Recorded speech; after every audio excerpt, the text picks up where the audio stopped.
Good morning students.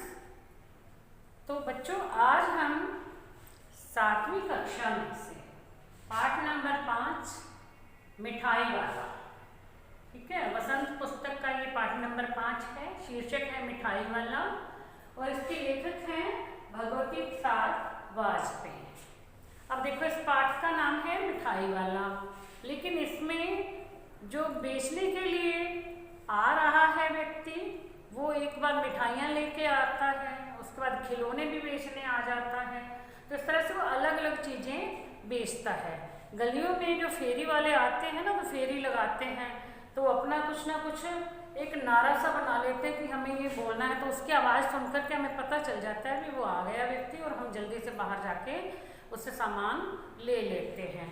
तो आज हम जो पाठ पढ़ रहे हैं मिठाई वाला, इससे पहले मैंने आपको 2 वीडियो बना भेजी हैं, जिसमें हमने एक में तो पाठ का सार और दूसरे में पाठ के प्रश्न उत्तर वो आपको समझाए थे। तो आपने वीडियो देखी होगी बच्चों, आपको समझ में आ गया होगा। और यदि नहीं देखी है तो प्लीज़ वीडियो को देखें और समझने का प्रयास करें। तो आज हम इसी पाठ को पुनः जो है दोहराते हैं। आज मैं आपको पुस्तक में से पाठ पढ़ के समझाऊंगी। आप भी अपनी अपनी पुस्तक खोल के बैठेंगे। जैसे जैसे पंक्ति मैं पढ़ती हूँ, आप भी उसमें से जैसे पढ़ते जाएंगे तो आपको बहुत आसानी से समझ आ जाएगा। तो बच्चों, अपनी अपनी किताब खोलो, उसमें से पाठ नंबर 5 खोल के बैठो। तो हम शुरू कर रहे हैं। बहुत ही मीठे स्वरों के साथ वह गलियों में घूमता हुआ कहता, बच्चों को बहलाने वाला, खिलौने वाला। देखो, ये खिलौने वाला है, उसने खिलौने ले रखे हैं, खिलौने अब बेचेगा।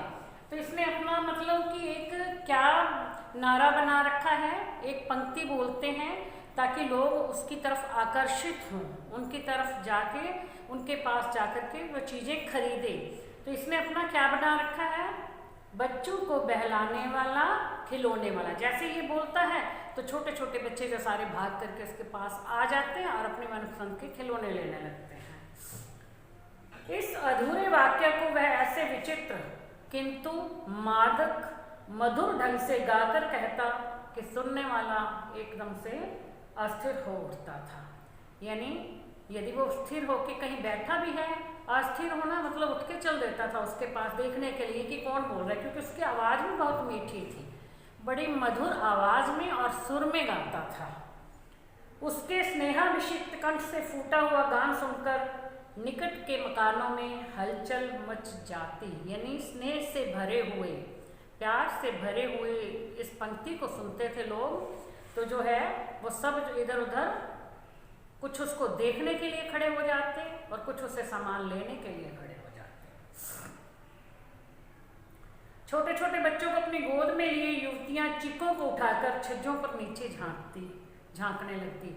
चिक समझते हो? जैसे हमारी गैलरी बनी हुई है तो उसमें हम क्या करते हैं, ऐसे पर्दा सा लगा देते हैं, तो उसको हम चिक बोलते हैं। उसको निकाल के ऐसे ऊपर यदि चिक लगी हुई तो उसको उठा के हम देखना शुरू करते हैं, गली में देखने लगते हैं। तो इसकी आवाज़ सुनती तो औरतें जो है बच्चों को गोदी में ले लेती और वो चिक उठा के वो पर्दा सा उठा के झाँकना शुरू कर देती। गलियों और उनके अंतर्व्यापी छोटे छोटे उद्यानों में खेलते और इतलाते हुए बच्चों का झंड उसे घेर लेता। यानी बच्चे कुछ बगीचों में खेल रहे हैं या गलियों में इधर उधर खेल रहे होते थे, जैसे ही वो आवाज़ सुनते थे वैसे ही भागकर उसके पास आ जाते थे। तब वह खिलौने वाला वहीं बैठकर खिलौने की पेटी खोल देता था। जब बच्चे इकट्ठे हो जाते थे तो वो नीचे बैठ जाता और अपनी पेटी को, जिस पेटी में यानी जिसमें खिलौने डाल के लाते हैं, उसे खोल कर बैठ जाता था। बच्चे खिलौने देखकर पुलकित हो उठते, पुलकित में नहीं खुश हो जाते थे। वे पैसे लाकर खिलौने का मोल भाव करने लगते थे। घर जाके भाग के पैसे लाते और फिर खिलौने का मोल भाव, और पूछते कहते, इचका दाम क्या है? ऑल इचका। मतलब छोटे बच्चे ना तो थोड़ा सा तोतली सी भाषा में बोलते हैं, इसका दाम क्या है, यानी इसके कितने पैसे में है, इसका दाम क्या है। खिलौने उठा के वो ऐसे कहते हैं, इसका दाम क्या है, इसका दाम क्या है। खिलौने वाला बच्चों को देखता और उनकी नन्ही नन्ही उंगलियों से पैसे लेता और बच्चों की इच्छा के अनुसार उन्हें खिलौने दे देता। जो बच्चों को पसंद होते थे वही खिलौने वो ले लेते थे। खिलौने लेकर फिर बच्चे उछलने कूदने लगते। तब फिर खिलौने वाला उसी प्रकार से गा करके कहता था, बच्चों को बहलाने वाला खिलौने वाला, यानी एक जगह पे खिलौने देने के बाद वो जो है आगे बढ़ जाता था और आगे बढ़ता हुआ फिर वही अपना जो गीत था उसने बनाया, जो पंक्ति बनाई हुई थी, बच्चों को बहलाने वाला खिलौने वाला, तो ये कहता हुआ वो चल देता था। सागर के हिलोर की भांति उसका ये मादक गान गली भर के मकानों में इस ओर से उस ओर तक लहराता हुआ पहुंचता और खिलौने वाला आगे बढ़ जाता, यानी एक गली में बोलता, दूसरी गली में जाकर के यही बोलता, तीसरी गली में जाकर के यही बोलता, तो इसका ये मादक स्वर जो है सब लोग सुनते थे और उससे खिलौने खरीदते बच्चे, उसके बाद वो आगे बढ़ जाता था। अब इसी में एक पात्र है राय विजय बहादुर सिंह। उनके बच्चे भी एक दिन खिलौने लेकर घर आए और वे 2 बच्चे थे, उनके नाम थे चुन्नू मुन्नू। चुन्नू जब खिलौने ले आया तो बोला, मेला घोड़ा कैसा चुंदल है, यानी मेरा घोड़ा कैसा सुंदर है, कितना सुंदर है। और मुन्नू बोला, और देखो मेला कैसा चुंदल है, यानी अपनी तोतली भाषा में, मधुर भाषा में बच्चे जब बोलते हैं तो बहुत प्यारे लगते हैं ना, ऐसा बोलते हैं जब, तो कहते हैं और देखो मेरा भी कितना सुंदर है। दोनों अपने हाथी घोड़े लेकर घर भर में उछलने लगे। अब छोटे छोटे खिलौने लाते हैं, उसमें हर तरह के पक्षी भी होते हैं, जानवर भी होते हैं, यानी उनके खिलौने बना के लेके आते हैं। ऐसा जो है गलियों में जो खिलौने लाते हैं ना, तो उनके पास ये सब कुछ होता है। अब इन बच्चों की माँ रोहिणी कुछ देर तक खड़े खड़े उनका खेल निरखती रही, यानी खड़े खड़े उनका खेल देखती रही, वो कैसे आपस में बातें कर रहे हैं, कैसे अपने खिलौनों से खेल रहे हैं। अंत में दोनों बच्चों को बुलाकर उसने पूछा, अरे ओ चुन्नू मुन्नू, ये खिलौने तुमने कितने में लिए हैं? तो मुन्नू बोला, 2 पैसे में, यानी 2 पैसे में खिलौने वाला दे गया है। फिर रोहिणी सोचने लगी, इतने सस्ते दाम में कैसे दे गया यह, तो फिर पूछते पता नहीं कैसे दे गया, ये तो वही जानता है, ये तो वही जाने, लेकिन दे तो गया ही है, इतना तो निश्चित ही है, मतलब 2 पैसे में दे तो गया ही है, पर क्यों दे के गया है इसके बारे में मैं नहीं जानती, ये तो वही जानता है। एक जरा सी बात ठहरी, रोहिणी अपने काम में लग गई, यानी ये बात एक बार उसने सोची भी 2 पैसे में दे गया, इतने सस्ते में दे गया, क्यों दे गया, उसके बाद बस वापस से वो इस अपने काम में लगी और इस बात को वहीं छोड़ दिया। फिर कभी उसे इस पर विचार करने की आवश्यकता भी भला क्यों पड़ती, यानी उसने दोबारा उसके बारे में सोचा ही नहीं कि ये आया था खिलौने वाला, कोई सस्ते दे के गया, कौन सोचता है बार बार, तो उसने भी नहीं सोचा। अब दोबारा से 6 महीने के बाद, अब इस पाठ में जो है 4 भाग दिए गए हैं, तो ये दूसरा भाग आ गया 6 महीने के बाद। मैं आज आपको 2 भाग समझाऊंगी, 2 अगली बार समझाऊंगी। नगर भर में 2-4 दिनों से एक मुरली वाले का आने का समाचार फैल गया। अब मुरलियाँ समझते हो, बांसुरी जो बजाते हैं, वो बहुत सारी बांसुरियाँ लेके आते हैं और गली में खड़े होकर बजाते हैं, तो उनकी बांसुरी की मधुर धुन सुन कर के बच्चे जो है उसकी तरफ खींचे चले जाते हैं, बच्चे क्या बड़े भी जो है उसके पास चल जाते हैं।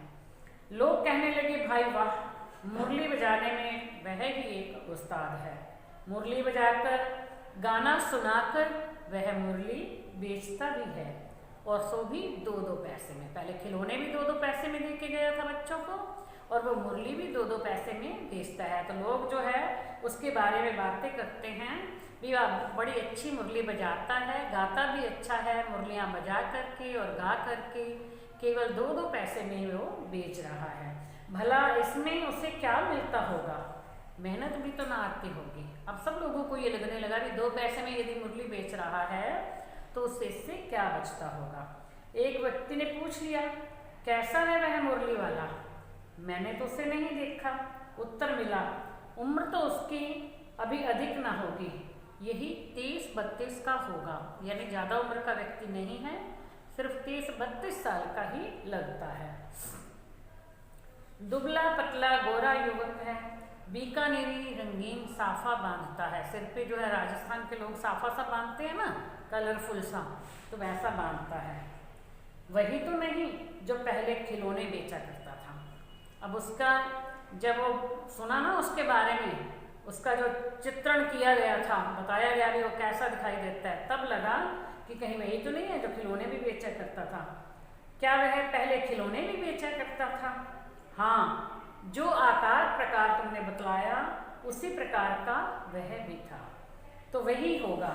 पर भाई है वह एक उस्ताद, यानी मुरली बजाने में उस्ताद है।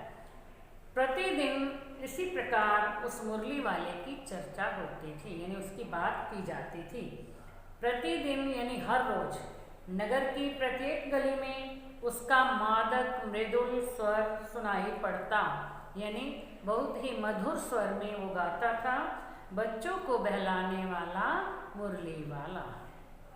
रोहिणी ने भी मुरली वाले का यह स्वर सुना, तुरंत ही उसे खिलौने वाले का स्मरण हुआ है। जब उसने वो सुना ना, तो क्योंकि वो भी ऐसे बोलता था, बच्चों को बहलाने वाला खिलौने वाला, अब ये बोल रहा था बच्चों को बहलाने वाला मुरली वाला। तो रोहिणी को लगा कि ये जो है ये स्वर जाना पहचाना सा लगता है। उसने मन ही मन कहा कि खिलौने वाला भी इसी तरह गा गा कर खिलौने बेचा करता था। तब रोहिणी उठकर अपने पति विजय बाबू के पास गई कि जरा उस मुरली वाले को तो बुलाओ, चुन्नू मुन्नू के लिए ले लूं, क्या पता यह फिर इधर आए ना आए। वे भी जान पड़ता है पार्क में खेलने निकल गए हैं, यानी बच्चे तो पार्क में खेलने चले गए हैं। अपने पति से कहती है रोहिणी कि उसे बुलाओ और हम उनके लिए बच्चों के लिए मुरली ले लेते हैं। विजय बाबू जो एक समाचार पत्र पढ़ रहे थे, उसी तरह उसे लिए हुए दरवाजे पर आकर मुरली वाले से बोले, क्यों भाई, किस तरह देते हो मुरली, यानी मोल भाव तो हम करते ही हैं। किसी की टोपी गली में गिर पड़ी, किसी का जूता पार्क में ही छूट गया और किसी की सौतनी यानी पजामा ढीला होकर नीचे लटक गया। क्योंकि बच्चे आवाज़ सुन करके भागना शुरू कर देते हैं, तो चप्पल छूट गई, पजामा नीचे आ गया, टोपी सिर से गिर गई। फिर बच्चे कोई परवाह नहीं करते, कुछ नहीं देखते। इस तरह दौड़ते हाँफते हुए बच्चों का झुंड आ पहुंचा। एक स्वर से सब बोल उठे, अम्बी लेंदे मुरली, अम्बी लेंदे मुरली, यानी हम भी मुरली लेंगे, हम भी मुरली लेंगे। अब मुरली वाला हर्ष से गदगद हो उठा, यानी खुशी से भर उठा। सबको देंगे भैया, लेकिन जरा रुको, ठहरो, एक एक को देने दो, यानी सभी को ऐसे इकट्ठे ही करोगे, हाथ ऐसे ऐसे करोगे तो मैं कैसे दूंगा, एक एक को देता हूँ। अभी इतनी जल्दी हम कहीं लौट थोड़े न जाएंगे, अभी तो मैं यहीं खड़ा हूँ, इतनी जल्दी थोड़ा ना चला जाऊंगा। बेचने तो आए हैं और है भी इस समय मेरे पास एक तो नहीं, पूरी 57 यानी 57। हाँ बाबूजी, क्या पूछा था आपने, कितने में दी? अब बीच में बच्चों की बात को छोड़ के एक बार विजय बाबू से पूछ रहे हैं, भी आपने क्या पूछा था? दी तो वैसे 3 पैसे के हिसाब से है, पर आपको 2 पैसे में दे दूंगा। ये सभी मतलब जो बेचते हैं ना सामान, आप कहीं भी लेने के लिए जाओगे, सामान खरीदने जाओगे मार्केट में, तो वो दुकानदार यही कहता है, भी वैसे तो हम इतने में बेचते हैं लेकिन आपको इतने में लगा लेंगे। अब कोई पूछने वाला हो, भला हम क्या उनके रिश्तेदार हैं जो ऐसे लगा लेंगे? बस सबकी आदत होती है ना, अपनी आदत के अनुसार, क्योंकि उन्हें तो अपना सामान बेचना होता है। तो ये एक डायलॉग सब बना रखा है सबने कि हम वैसे तो इतने में देते हैं लेकिन आपको कम में, हर एक को ये यही बोलते हैं। विजय बाबू भीतर बाहर दोनों रूपों में मुस्कुरा दिए, मन ही मन कहने लगे, कैसा है भी, देता तो सबको एक इसी भाव में है, मुझ पर उल्टा एहसान लाद रहा है, यानी सभी कोई 2-2 पैसे में बेच रहा है और मुझे कह रहा है कि 3 पैसे में बेचता हूँ और आपको 2 पैसे में लगा दूंगा, यानी मुझ पर एहसान कर रहा है। फिर बोले, तुम लोगों को झूठ बोलने की आदत होती है, देते तो सभी को 2-2 पैसे में, पर एहसान का बोझा मेरे ऊपर लाद रहे हो, यानी एहसान मुझ पर कर रहे हो। मुरली वाला एकदम अप्रतिभ हो उठा, बोला, आपको क्या पता बाबूजी कि इनकी असली लागत क्या है, मतलब असल में ये कितने की बनी है, मुझे कितने की पड़ी है। वो वाली, यह तो ग्राहकों का दस्तूर होता है कि दुकानदार चाहे हानि उठाकर यानी नुकसान उठाकर भी चीज़ बेच दे, पर ग्राहक ये समझते हैं कि दुकानदार मुझे लूट रहा है। लेकिन आज के ज़माने में तो ऐसा होता भी है। आप भला काहे को विश्वास करेंगे, लेकिन सच पूछिए बाबूजी, असली दाम 2 ही पैसा, यानी ये मुझे भी 2 पैसे में ही आई है और मैं उतने उसी पैसे में बेच रहा हूँ। आप कहीं से 2 पैसे में ये मुरली नहीं पा सकते। मैंने तो पूरी 1000 बनवाई थी, इसलिए मुझे ये इस भाव में पड़ी हैं, यानी मैंने इकट्ठी बनवाई थी तो मुझे 2 पैसे में पड़ी हैं। तो विजय बाबू बोले अच्छा मुझे ज़्यादा वक्त नहीं, जल्दी से 2 निकाल दो, यानी मुझे 2 मुरलियाँ दे दो, ज़्यादा समय मेरे पास नहीं है। 2 मुरलियाँ लेकर विजय बाबू फिर मकान के भीतर पहुँच गए, अपने घर के अंदर चले गए। मुरली वाला देर तक उन बच्चों के झुंड में मुरलियाँ बेचता रहा। उसके पास कई रंग की मुरलियाँ थी। बच्चे जो रंग पसंद करते थे मुरली वाला उसी रंग की मुरली निकाल कर दे देता था। यह बड़ी अच्छी मुरली है, तुम यही ले लो बाबू। राजा बाबू तुम्हारे लायक तो बस यही है। हाँ भाई ये तुमको वही देंगे, ये लो। तुमको वैसी ना चाहिए, यह नारंगी रंग की है। अच्छा वही लो, ले आए पैसे। अच्छा ये लो, तुम्हारे लिए मैंने पहले से ही निकाल कर रखी थी। ये सब बातें वो सब बच्चों से कर रहा था, मतलब बच्चों से बड़े प्यार से पेश आता था, बड़े प्यार से बातें करके सामान बेचता था। तुमको पैसे नहीं मिले, तुमने अम्मा से ठीक तरह से मांगे ना होंगे। अब जो बच्चा घर से पैसे नहीं मिले उससे तो वो क्या कह रहा है कि तुमने अम्मा से ठीक तरह से मांगे ना होंगे। धोती पकड़कर पैरों से लिपटकर अम्मा से पैसे मांगे जाते हैं बाबू। हाँ फिर जाओ, अब की बार मिल जाएंगे। अच्छा 2 अन्नी है तो क्या हुआ, ये लो पैसे वापस लो, ठीक हो गया ना हिसाब, मिल गए पैसे। देखो मैंने तरकीब बताई थी तो आपको पैसे मिल गए ना, जैसे मैंने कहा था कि अम्मा से कैसे पैसे मांगने हैं, आपने वैसे ही पैसे मांगे तो आपको मिल गए। अच्छा अब तो किसी को नहीं लेना है, सब ले चुके, तुम्हारी माँ के पास पैसे नहीं है। अच्छा तुम भी ले लो। अच्छा तो अब मैं चलता हूँ। यदि पैसे बच्चों के पास नहीं भी हैं तो कुछ बच्चों को फ्री में भी वो मुरली दे के चला गया। इस तरह से मुरली वाला फिर आगे बढ़ गया। तो बच्चों आपको पाठ समझ में आ गया होगा। अब इसमें से चाहे कोई भी हम छोटे छोटे प्रश्न बनाए ना तो उनके उत्तर आप बड़ी आसानी से लिख सकते हो। आप इसे अब दोबारा से एक बार इस पाठ को पढ़ भी लेना और ये वीडियो भी देख लेना, और इसका भाग 3 और 4 है वो मैं आपको नेक्स्ट वीडियो में भेजूँगी। Thank you.